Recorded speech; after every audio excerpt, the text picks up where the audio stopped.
ربنا إنك تعلم ما نخفي وما نعلن وما يخفى على الله من شيء في الأرض ولا في السماء.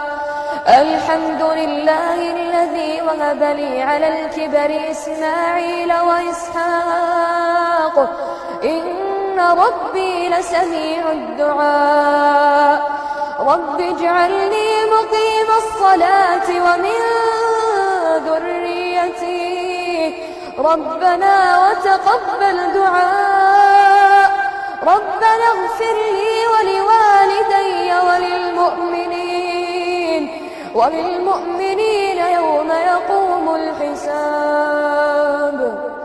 ولا تحسبن الله غافلا عما يعمل الظالمون إنما يؤخرهم ليوم تشخص فيه الأبصار مهطعين مقنعي رؤوسهم لا يرتد إليهم طرفهم وأفئدتهم هواء.